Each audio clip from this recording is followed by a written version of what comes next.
In June, the NTSB announced that they are now issuing their own recommendations and mitigation actions around a system that in some rare circumstances can fill the air in the Boeing 737 MAX cockpit with acrid poisonous smoke.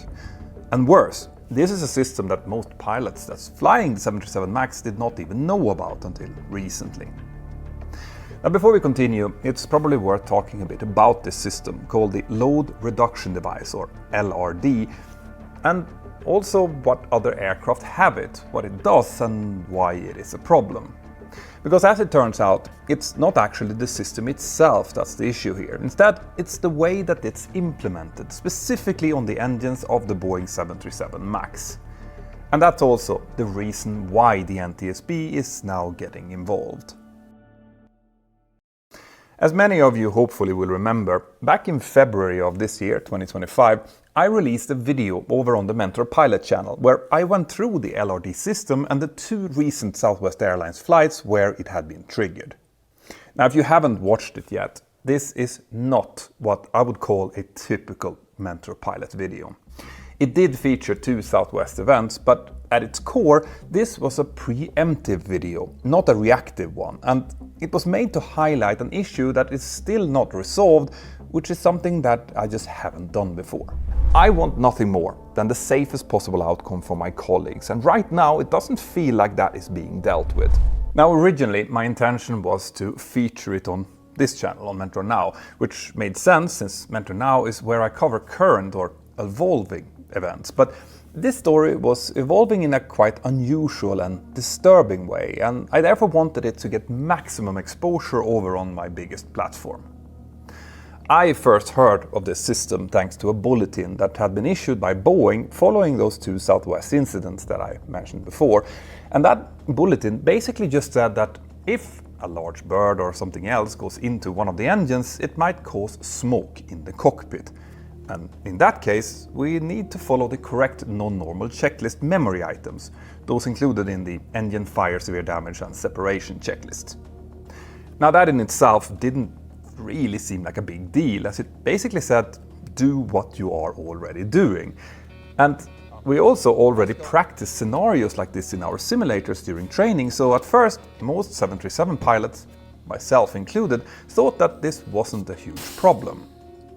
But with one caveat. You see, there was a disturbing little detail in that Boeing memo, a mentioning of a system called the LRD, or Load Reduction Device, which had been involved in both of those previous smoke events, but which was not mentioned in our training manuals, and that left a bit of a sour taste in many pilots' mouths.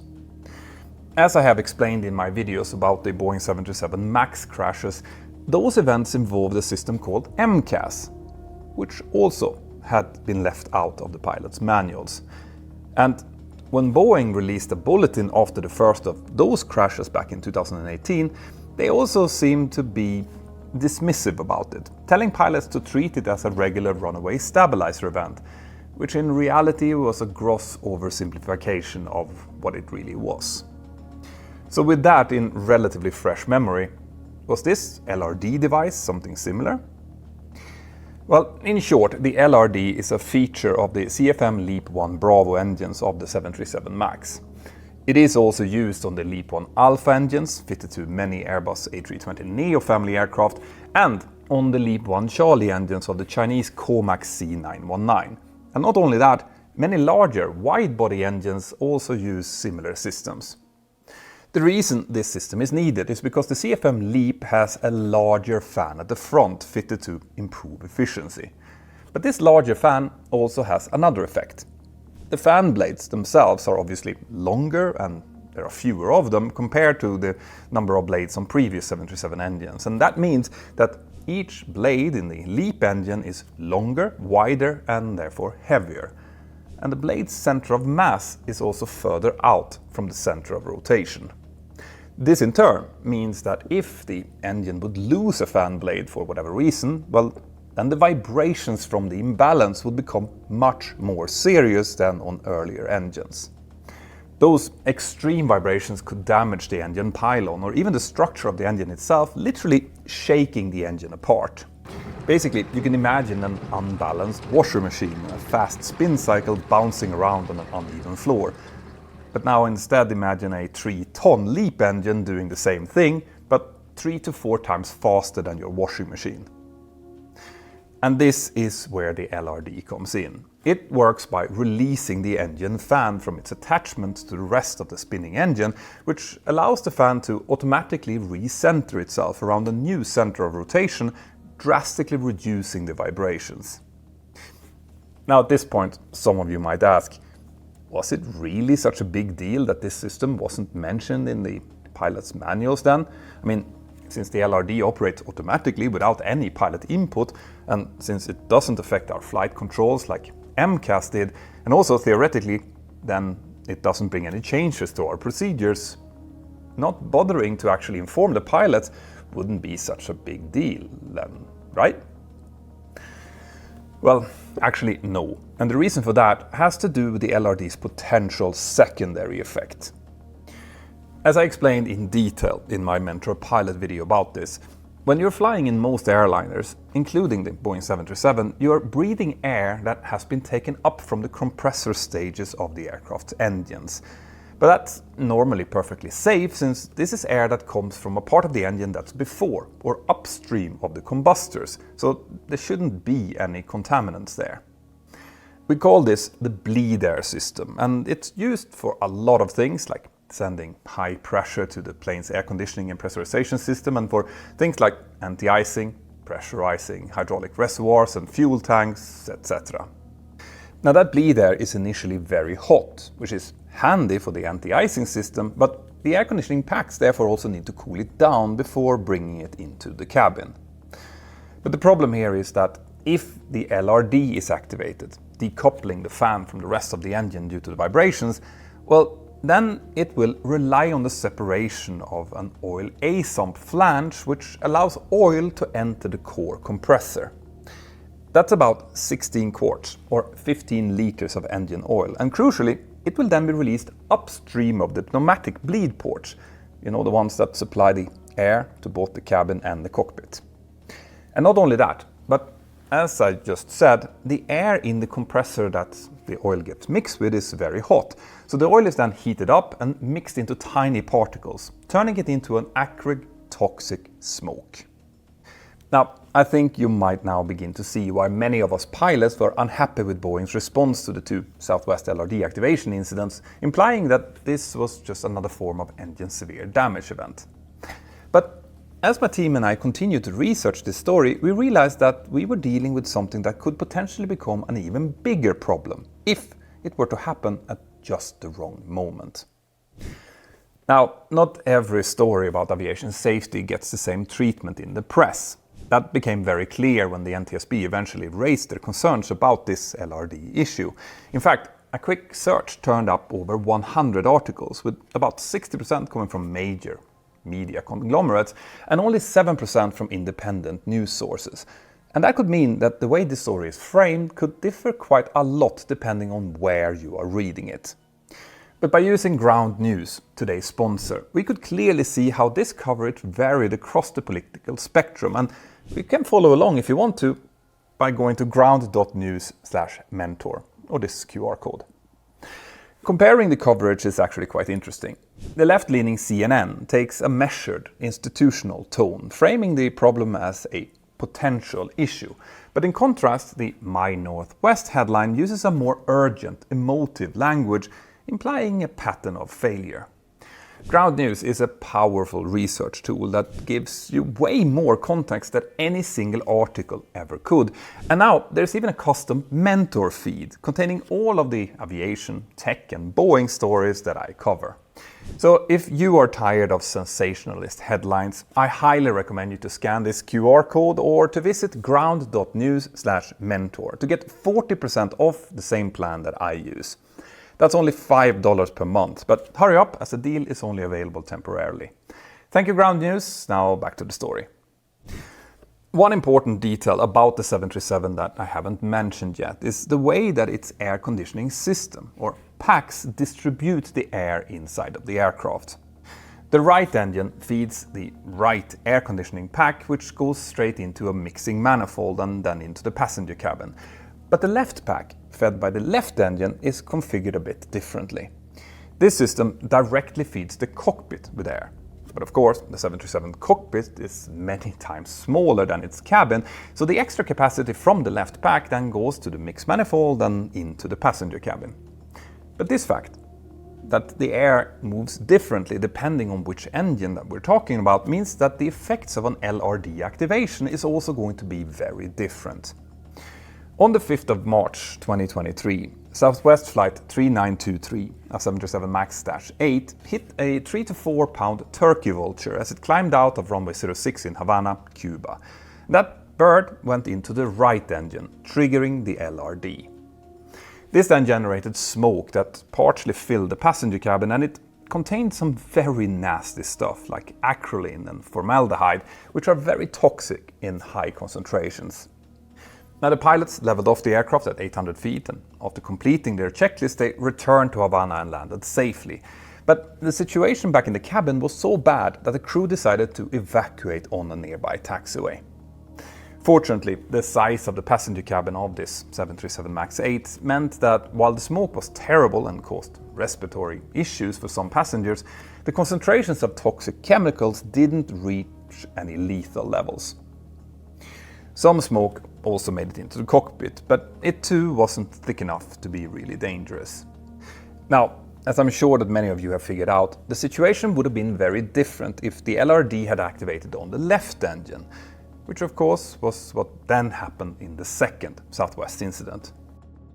This involved Southwest Flight 554, which departed from New Orleans on the 20th of December 2023. Again, the aircraft hit a big bird after departure, this time a bald eagle, and it happened as the crew were climbing through about 1,000 feet or so. Now, the pilots immediately realized that the bird had severely damaged their left engine, and just as the first officer started going through the engine fire, severe damage or separation checklist, the cockpit completely filled with what he described as acrid white smoke. Now, the pilots did put on their oxygen masks, but things got so bad that they struggled to even see each other in the cockpit, and the captain, who was pilot flying at the time, reported that he had to rely on his head-up display to fly the aircraft since he struggled to see the rest of his instruments. Not all 737s have head-up displays, by the way, and when they do, those are typically only available on the captain's side. Now, part of the checklist that the first officer was going through here involved cutting the fuel to the affected engine, and among other things, this also closed something known as the bleed pressure regulating shutoff valve, or PRSOV, on that side. That in turn stops the engine from leading more bleed air to the air conditioning packs, and therefore to the cabin, or in this case, the cockpit. So soon after the pilots closed the fuel to the engine and pulled the fire handle, the thick smoke started to dissipate to their great relief. And then, just like their colleagues facing the same issue in Havana 9 months earlier, these pilots then landed safely back at their departure airport. And this time, there was no need for an evacuation. They instead taxied back into a gate after a firefighting crew had checked them out and saw that there was no fire. Now, before I continue, I should make it clear that even though those two events were only 9 months apart, these are very rare events. Bird strikes in themselves are quite common, but they tend to involve smaller birds that often don't damage the affected engine much or at all.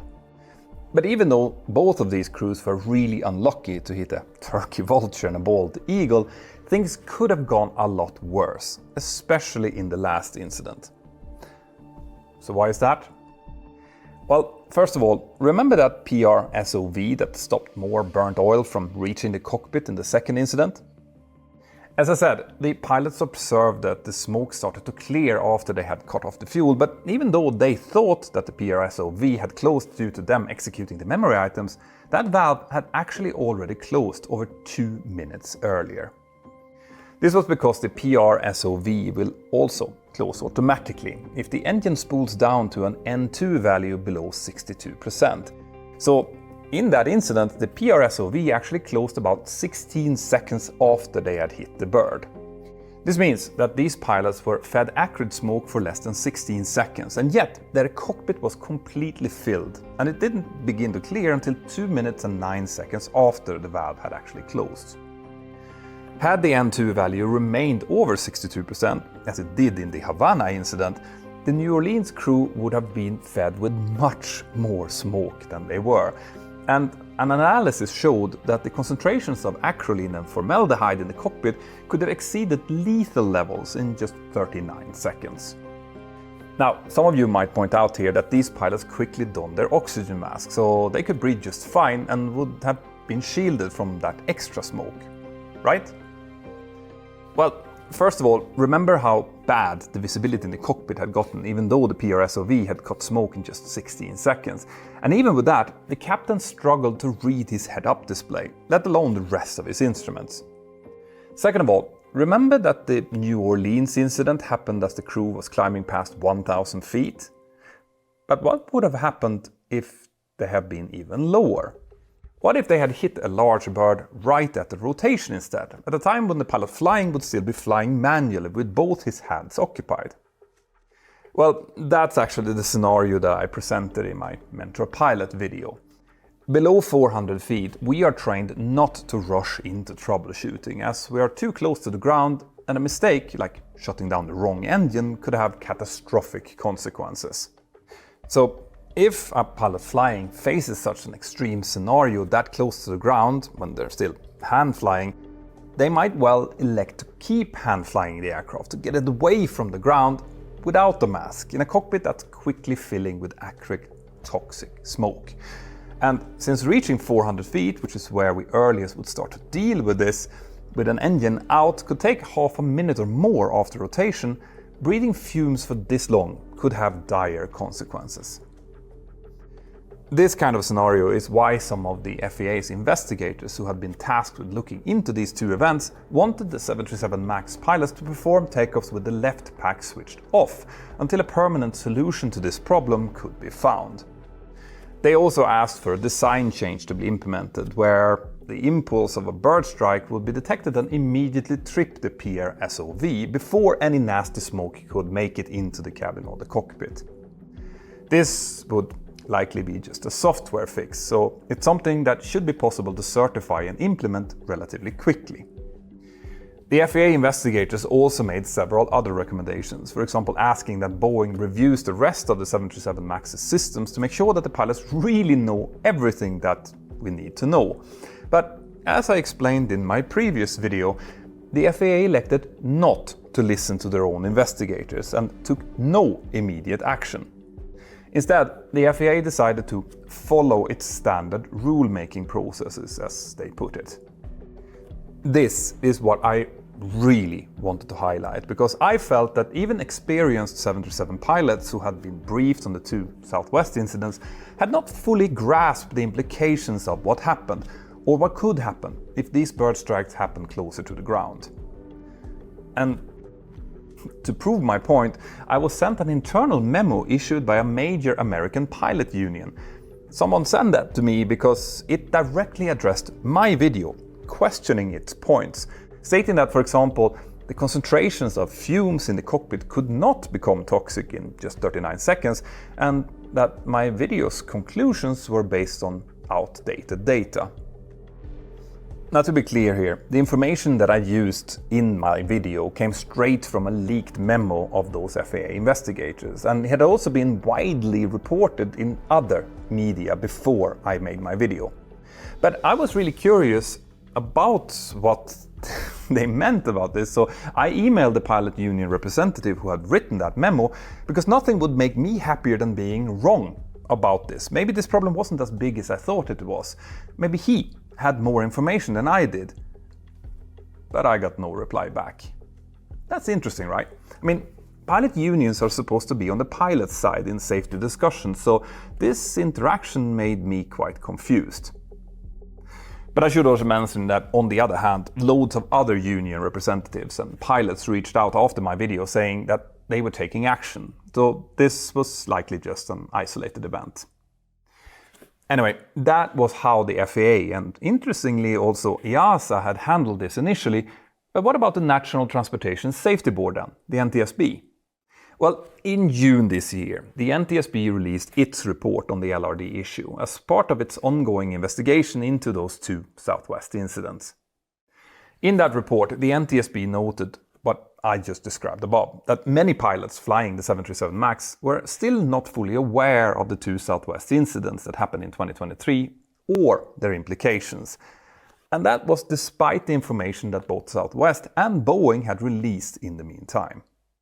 Therefore, the NTSB in its report now highlights the need for the FAA to ensure operators inform flight crews of airplanes equipped with CFM LEAP-1 Bravo engines of the circumstances described in this report, emphasizing Boeing's changes to the QRH and FCOM so pilots are aware of actions to take if they encounter smoke in the cockpit or cabin after an LRD activation. The NTSB also mentions that CFM, the manufacturer of the LEAP-1 Bravo engine, is working with Boeing to certify a software design update that will close the PRSOV on the affected engine as soon as the LRD activates. Exactly what those FAA investigators originally wanted. The NTSB did, however, stop short of recommending any procedural changes like taking off with the bleeds off or closing the related pack. But they obviously shared my and the FAA investigators' concern about the current system setup. The plan is to have this fix available for 737 MAX operators by the first quarter of 2026. And by the way, according to my friend John Brown over on the Blanco Lirio channel, that is how wide-body engines currently work. They monitor excessive engine vibrations that could trigger an LRD and shuts off the PRSOV if these vibrations exceed a certain threshold. And that makes perfect sense to me, as the remaining engine can easily supply the air needed for pressurization, so I don't really understand why this system wasn't constructed like that to begin with. Now, since this long-term fix is already underway, the NTSB appears to, like I said, have decided against making any other temporary recommendations, but the agency did point out that an LRD can be activated by more than just bird strikes. It can also be triggered by things like foreign object debris ingestion or the loss of a turbine blade or even the failure of the fan, which make the implementation of this software fix even more urgent. Finally, the NTSB wants the FAA, EASA and CAAC to work together with CFM to make sure that other CFM LEAP engine variants on Airbus A320neos or COMAC C919s don't have similar vulnerabilities. Now, the purpose of all of my videos is to educate, improve and inform, to show how we are learning from valuable lessons of previous incidents and accidents and to explain what's happening in the industry. From the start, this story really stood out to me because its lessons weren't getting quite the attention that they needed, which is why I'm really happy to see that there is a movement here, both to inform the crews in the short term and to actually put the problem behind us as soon as possible. Now, in order to do this kind of work, my team and I require help, as sponsors are not always comfortable with being associated with videos critical of big industry players. And that's where my awesome Patreon crew comes in. And you can learn more by scanning this QR code. My supporters on Patreon makes these type of videos possible, and they also get to see my videos before anyone else, helping us to improve our quality and accuracy. So to join up and take part in my next Patreon hangout, scan this QR code or go to patreon.com/join/mentorpilot. And you can also support us by checking out my brave sponsor for this episode, Ground News. My name is Peter Hörnfeldt and you're watching Mentor now. Have an absolutely fantastic day and I'll see you next time.